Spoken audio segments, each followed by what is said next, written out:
খুব বেশি বিপদে আছেন, দেয়ালে পিঠ থেকে গেছে, পৃথিবীতে কোনো মানুষের কাছ থেকে সহায়তা পাওয়ার আশা ছেড়ে দিয়েছেন, অসুবিধা নাই। এই তিনটা আমলকে আপনি নিজের জন্য বাধ্যতামূলক করেন, ইনশাআল্লাহ তাআলা হেফাজত করবেন। জীবনে বহুবার আমি আমলটা করে দেখেছি, কঠিন কঠিন বিপদে আল্লাহ তাআলা কিভাবে উদ্ধার করেছেন আমি নিজে অবাক হয়ে গেছি, সারপ্রাইজড হয়ে গেছি। কোন বিপদে পড়লে দোয়া ইউনুস খতম করে দোয়া করা যাবে কিনা? ভাই, দোয়া ইউনুস এটা যে কোনো বিপদে পড়াটা হাদিস এবং কোরআন উভয়টি দ্বারা প্রমাণিত। কোরআনে কারীমে আল্লাহ রাব্বুল আলামিন বলেছেন যে ওয়া কাযালিকা নুনজিল মুমিনিন। ইউনুস আলাইহিস সালাম বিপদে পড়ার পর তিনি যে দোয়া করেছেন, লা ইলাহা ইল্লা আনতা সুবহানাক ইন্নী কুনতু মিনাজ জালিমিন, এই বাক্যগুলো পড়ার পর এগুলো বলে বলে আল্লাহর কাছে তিনি দোয়া করেছেন, আল্লাহ তাআলা তার বিপদ উদ্ধার করেছেন। বিপদে পড়ার পর তিনি যেরকম উদ্ধার হয়েছেন এগুলো পড়ে আল্লাহ তাআলা কোরআনে এই দোয়ার উল্লেখ করে, এই বাক্যগুলোর উল্লেখ করে এরপরে বলেছেন ওয়া কাযালিকা নুনজিল মুমিনিন, একই ভাবে তাকে যেরকম এই বাক্যগুলো, এই জিকিরগুলোর মাধ্যমে আমি রক্ষা করেছি, হেফাজত করেছি ওই বিপদ থেকে, মাছের পেট থেকে, একই ভাবে আমি মুমিনদেরকেও রক্ষা করব। নবী করিম সাল্লাল্লাহু আলাইহি সাল্লাম বলেছেন যে ইউনুস ইবনে মাত্তা তিনি যে এই বাক্যগুলো দিয়ে আল্লাহর কাছে বিপদ থেকে উদ্ধারের পথ খুঁজে পেয়েছেন, সেগুলো তোমরা পড়বে তোমাদের বিপদে আপদে। এজন্য বিপদ আপদ, বিশেষ করে কঠিন বিপদে আপনি যদি পড়ে যান তাহলে মুক্তি লাভের জন্য দোয়া ইউনুস বেশি বেশি পড়বেন। এর পাশাপাশি আরো দুটি আমলের কথা বলতে পারি যেটা আমার জীবনে বহুবার আমল করে দেখেছি, আমি হাতে হাতে পেয়েছি আলহামদুলিল্লাহ। এক নম্বর হলো দোয়া ইউনুস, আরেকটা হলো ইস্তেগফার। এটাও হাদিসে আসছে, নবী করিম সাল্লাল্লাহু আলাইহি সাল্লাম বলেছেন মান লাজিমাল ইস্তেগফার, যে ব্যক্তি ইস্তেগফারকে লাজিম বানায় নেয়। লাজিম বানায় নেয় মানে কি? মানে পড়তেই থাকে, থামে না।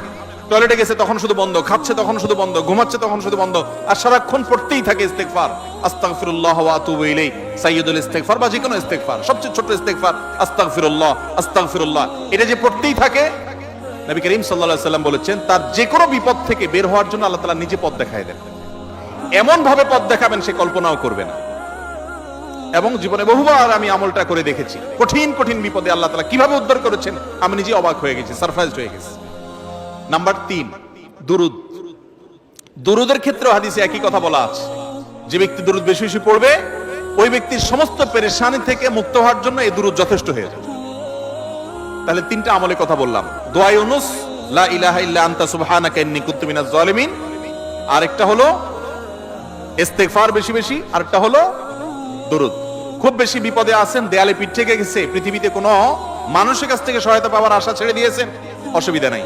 এই 3টা আমলকে আপনি নিজের জন্য বাধ্যতামূলক করেন, ইনশাআল্লাহ তাআলা হেফাজত করবেন। তবে দোয়া ইউনুসের আমলের উপকারিতা পাওয়ার জন্য সেটা বিশেষ কোনো সংখ্যক বার পড়তে হবে কিনা, এই ব্যাপারে কোনো হাদিস থেকে কোনো সংখ্যার, বিশেষ কোনো সংখ্যার কথা উল্লেখ নাই। যত বেশি সম্ভব পড়বেন।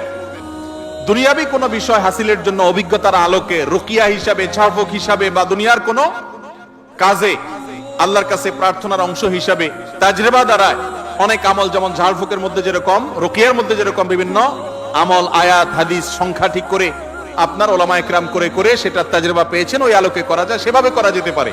কিন্তু সওয়াবের আশা যদি হয় যে এত সংখ্যক বার পড়লে এটা হবে, তাহলে সেটা হাদিস দ্বারা প্রমাণিত না। আর মৃত ব্যক্তির জন্য যদি হয় তাহলে তো সেক্ষেত্রে আরো এটাকে সংখ্যা ঠিক করে করার কোনো গ্রহণযোগ্যতা নাই। কারণ সংখ্যা যদি হাদিস এবং কোরআনে উল্লেখ না থাকে, আমরা কেউ সংখ্যা বসায় দেওয়ার অধিকার আমাদের নাই। বিশেষ করে মুর্দার জন্য যে খতমের সিস্টেম আমাদের দেশে প্রচলিত আছে, এই সিস্টেম বেদাত, এবং এতে কোনোভাবেই মুর্দার কোনো উপকার হবে না। যেই বেচারা পড়াবে তার আমসালা দুইটাই যাবে। কয়েকদিন আগে দালম দেওবন থেকে ফতোয়া বের হয়েছে বিষয়, বিশেষ করে কোরআনে কারীমের খতম করানো হয়েছে সে বিষয়ে।